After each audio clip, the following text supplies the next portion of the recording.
Hello students, this is me Aisha Maqsood. Welcome back to my YouTube channel and today we are going to discuss exercise 1.2 question number 2. So let's begin the video. Simplify the following. So सबसे पहला सवाल हमारे पास है 81 divided by 16 whole power है -3/4.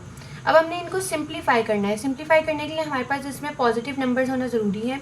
तो हम क्या करेंगे, इसको ऊपर ले जाएंगे और इसको नीचे लाइक इसका रेसिप्रोकल ले लेंगे. इस तरह से हमारी जो पावर है वो माइनस से प्लस में आ जाएगी.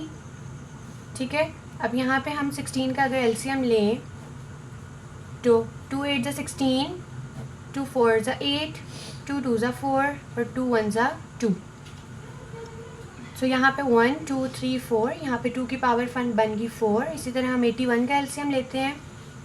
81 का एलसीएम लिया तो 3 2 ज़ा 6, 2 कैरी गया, 3 7 ज़ा 21, 3 9 ज़ा 27, 3 3 ज़ा 9 और 3 1 ज़ा 3. अब यहाँ पे 3 की पावर कितनी आ जाएगी, 4. होल पावर क्या बन जाएगा, ये 3/4. अब हम इस होल पावर को दोनों पावर्स के साथ मल्टीप्लाई करवाएंगे. 2 की power 4 multiply by 3/4 divided by 3 की पावर 4 मल्टीप्लाई बाय 3/4. 2 की पावर 4 मल्टीप्लाई बाय 3/4 और 3 की पावर 4 मल्टीप्लाई बाय 3/4. यहाँ से 4 4 से कैंसिल और 4 यहाँ पे हमारे पास बनेगा 2 की पावर क्यूब और फिर नीचे 3 की पावर क्यूब. अब 2 को 3 टाइम करो तो 2 2 एंड 2 2 2 ज़ा 4 4 2 ज़ा 8 और 3 को अगर 3 टाइम लिखा जाए तो 3 3 ज़ा 9 9 3 ज़ा 27. क्वेश्चन है 3/4 -2 divided by 4/9 whole cube multiply by 16/27. अब क्योंकि हमें बुक में इन्होंने दिया हुआ है कि आपने सिंप्लीफाई करना है. सिंप्लीफाई का मतलब यही है कि हम पावर्स लें और इनके स्क्वायर्स को बनाएं. सबसे पहले हम इस साइन को चेंज करेंगे. साइन को चेंज करने के लिए अंदर वाली ब्रैकेट की वैल्यूज रेसिप्रोकल हो जाती हैं. इस तरह से ये बन गया पॉजिटिव स्क्वायर. यहाँ पे डिवाइड है, इधर मल्टीप्लाई होगा. जब मल्टीप्लाई होता है तो अगली वाली वैल्यू रेसिप्रोकल हो जाती है. सो इट इज़ 9/4 की पावर क्यूब 16/27. ठीक है. अब नेक्स्ट हम क्या करेंगे, इनका स्क्वायर ले लेते हैं. 4 का स्क्वायर 2 और फिर डिवाइडेड बाय 3 का होल स्क्वायर मल्टीप्लाई बाय 3 का स्क्वायर 9 और ये आ गया क्यूब डिवाइडेड बाय 2 का स्क्वायर 4 होता है मल्टीप्लाई बाय 16 का स्क्वायर. 16 का स्क्वायर नहीं बनता है, इसका 2 की पावर 4 डिवाइडेड बाय 27 में आ जाएगा 3 की पावर 3. अब ये पावर्स आपस में मल्टीप्लाई हो रही हैं तो हम मल्टीप्लाई करवा देते हैं. 2 की पावर 4 मतलब 2 एज इट इज़ और 2 2 ज़ा 4. अब क्योंकि ये होल स्क्वायर है तो 3 के ऊपर भी 2 की पावर होगी. ऑफ कोर्स दोनों के ऊपर होगी. 3 एज इट इज़ 3 2 ज़ा 6 divided by 2 as it is 3 2 ज़ा 6 मल्टीप्लाई बाय 2 4 और 3 की पावर क्यूब. अब यहाँ पे हमने क्या करना है, 2 की पावर 4. अब देखें यहाँ पे हमारे पास बेसिस सेम है. जब बेसिस सेम होती हैं तो पावर्स प्लस होती हैं. ठीक है. अब हमने अरेंज करना था तो अब 2/6 हमारे पास यहाँ पे नीचे अकेला है. अब हमने इसको ऊपर लेके आना है. सो पावर तो हमारे पास बेस तो हमारे पास सेम है. अब पावर को जब हम ऊपर लेके आएंगे तो ये हो जाएगी माइनस में मल्टीप्लाई बाय 3. यहाँ पे अब 3 हमारे पास डिवाइड की फॉर्म में है, लेकिन क्या है, डिवाइड की फॉर्म में है ना, लेकिन क्या हो रहा है कि पावर सेम है तो ऊपर जाके वैल्यूज़ माइनस हो जाती हैं. अब यहाँ पे पहले हम लिखेंगे 3 की पावर 6 -2 -3. 4 + 4 8 -6 मल्टीप्लाई 3 6 -2 4 -3 2 8 - 6 2 मल्टीप्लाई बाय 3 की पावर 4 - 3 1. अब यहाँ पे देखो 2 4 + 4 -6 आ गया और यहाँ पे 3 -6 6 -2 -3. अब 4 + 4 8 -6 और 6 - 2 4 -3 8 -6 2 4 -3 1. बेसिस एज इट इज़ उतर रही हैं. तो 2 का स्क्वायर होता है 4 मल्टीप्लाई बाय 3 4 3 ज़ा 12. It is our answer. Third part है 0.027 पावर -1/3। सबसे पहले इसका डेसिमल ख़त्म करेंगे। डेसिमल ख़त्म करने के लिए 27 लिख देंगे और इस पॉइंट की जगह आ जाता है 1। आगे जितनी वैल्यूज़ होती हैं उतने ही ज़ीरोज़। और एक तो हमें ये दी हुई है माइनस में पावर, तो इसको भी हमने पॉजिटिव में चेंज करना है।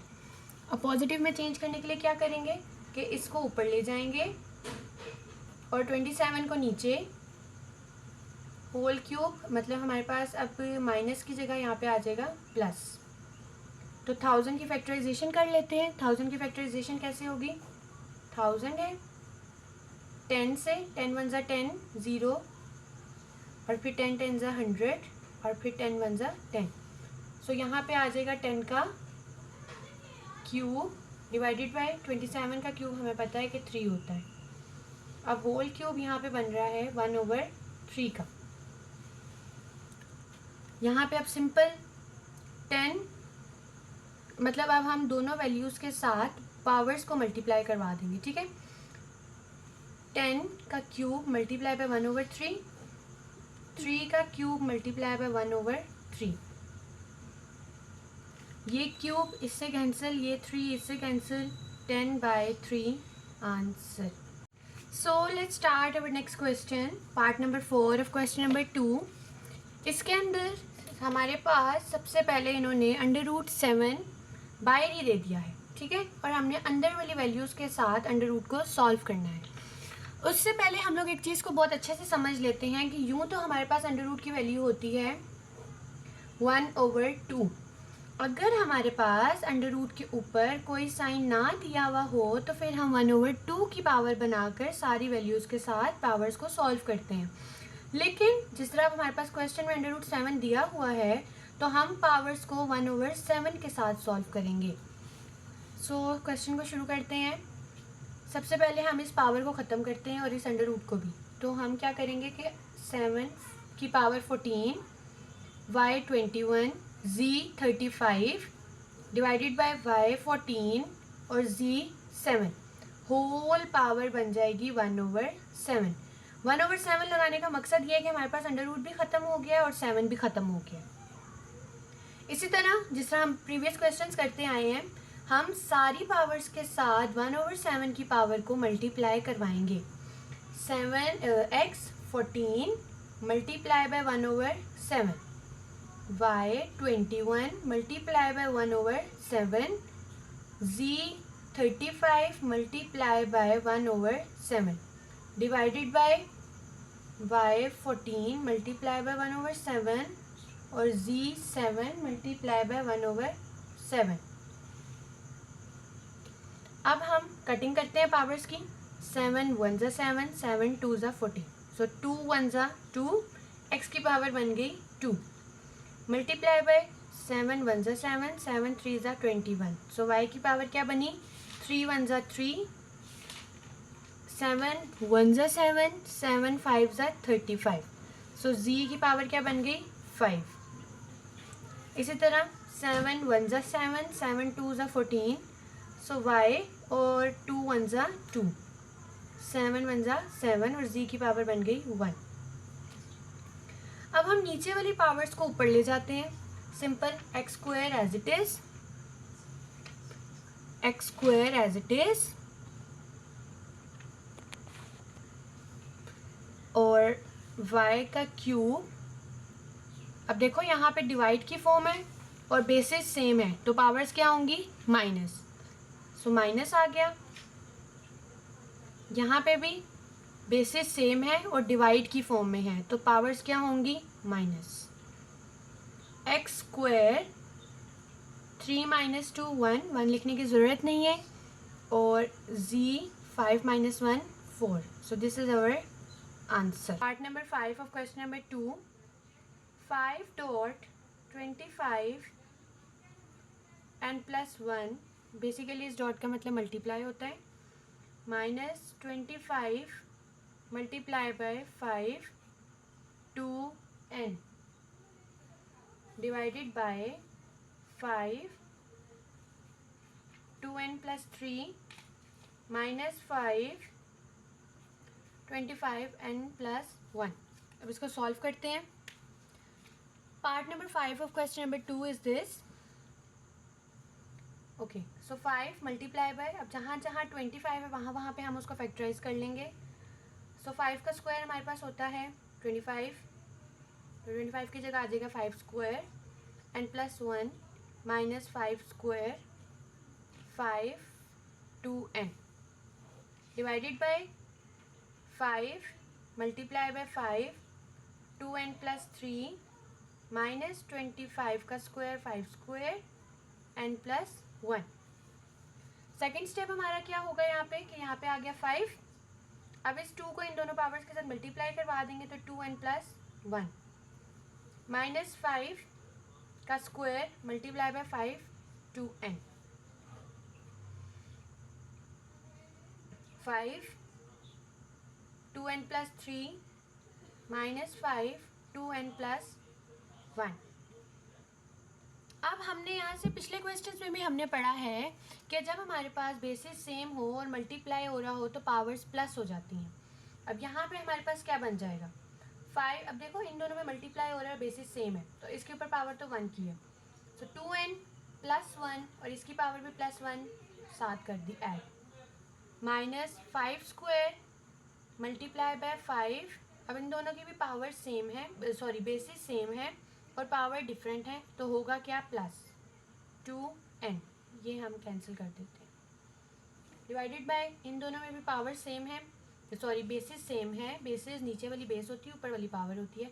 सो बेसिस आर सेम, यहाँ पे आ जाएगा 2n प्लस 3 प्लस 1 माइनस यहाँ पे एक ही बेस है तो 2n plus 1 5 2n plus 2 minus 5 2 plus 2n divided by 5 2n plus 4 minus 5 2n plus 1। यहाँ पे 5 का स्क्वायर था, ये देखें इधर 5 का इधर स्क्वायर था तो 2n आ गया और यहाँ पे 2 भी मल्टीप्लाई होना था, यहाँ पे मिस्टेक हो गई है 2 1 ज़ा 2। सो यहाँ पे हमारे पास नीचे आ जाएगा 2 1 ज़ा 2, पावर्स 2 में आनी थी यहाँ पे। नेक्स्ट पार्ट यहाँ पे हम देखें तो यहाँ पे इन दोनों की पावर्स बेसिस सेम है और पावर्स भी सेम है, तो यहाँ से हमारे पास कॉमन आ जाएगा 5 2n प्लस 2, ये हमारे पास कॉमन आ गया। यहाँ पे हमारे पास पीछे बच गया 5 जो यहाँ पे हमारे पास ब्रैकेट में है, ये वाला 5 आ गया माइनस 1। इसी तरह नीचे हमारे पास यहाँ पे 5n, ये देखें 5 2n प्लस 4 यहाँ पे है और 5 2n प्लस 2 यहाँ पे है। हमेशा छोटी वाली वैल्यू को कॉमन लिया जाता है क्योंकि यहाँ पे अगर 4 है तो 4 कैसे बन रहा है प्लस 2 और प्लस 2 के साथ, तो हमने इतनी चीज़ का कॉमन ले लिया और यहाँ पे अकेला 5 की पावर 2 बच गई है। सो यहाँ पे आ जाएगा 5 2n प्लस 2 डिवाइडेड बाय 5 का स्क्वायर यहाँ पे बच रहा है अभी क्योंकि यहाँ पे 2 2 थे और एक 2 हमने बाहर निकाल दिया तो यहाँ पे हमारे पास एक 2 बच गया है, तो यह आ जाएगा 5 का स्क्वायर माइनस 1। अब ये दोनों सेम हो गए तो these are cancelled, 5 minus 1 4 divided by 25, 5 का स्क्वायर 25 होता है माइनस 1 4 डिवाइडेड बाय 25 माइनस 1 24, यहाँ से 4 1 ज़ा 4 4 6 ज़ा 24। So the answer is 1/6। यहाँ पे सिंपल हमने कुछ भी नहीं किया, सबसे पहले जहाँ जहाँ 25 था वहाँ पे हमने 5 की फैक्टराइजेशन कर ली 25 की, तो 5 स्क्वायर आ गया। अब जब 5 स्क्वायर आ गया तो हमने बाहर वाली पावर्स के साथ 5 स्क्वायर को मल्टीप्लाई करवा देना है, मल्टीप्लाई करवाएंगे दोनों पावर्स के साथ, ठीक है। यहाँ पे बन गया 5 2n plus 1, 5 2n as it is और 5 2n यहाँ पे भी एज इट इज़। यहाँ पे 5 एज इट इज़ नीचे उतर आया, ठीक है। इधर बच गया 5 2n plus 3 minus 5 2 into n plus 1 था, तो इन दोनों के साथ मल्टीप्लाई करवा के 2n प्लस 2 हो गया। अब 5, अब देखो यहाँ पे दोनों की बेसिस सेम है और हो भी मल्टीप्लाई रहा था तो powers are plus minus as it is, यहाँ पे भी दोनों की बेसिस सेम है पावर्स आर प्लस, नीचे भी सेम स्टेप है, बेसिस सेम है पावर प्लस हो रही है माइनस एज इट इज़ आ गया, बेस यहाँ पे एक ही है तो ये एज इट इज़ नीचे उतर आई। अब यहाँ से 5 नीचे आ गया, 2n एज इट इज़, 1 + 1 2, -5 का square plus 2n as it is. यहाँ पे 2n एज इट इज़ आ गया, 3 + 1 4 और 5 2n + 2। अब इन दोनों में से हमने कॉमन ले लिया और नीचे वाली वैल्यू में से कॉमन ले लिया। जब कॉमन लिया तो हमारे पास ऊपर नीचे वाली दोनों वैल्यूज सेम आ गई, तो ये दोनों कैंसिल आउट हो गई। वहाँ पे 5 - 1 बचा था और नीचे बचा था 5² - 1। अब 5 - 1 हमारे पास 4 हो गया और 5 का square 25 - 1 as it is, 4 as it is आया, 25 - 1 24, so 4 1s are 4 and 4 6 are 24. For today, I hope you liked the video. If you understand this, so subscribe this channel, like, comment, share with your friends and don't forget to press the bell icon. Allah Hafiz.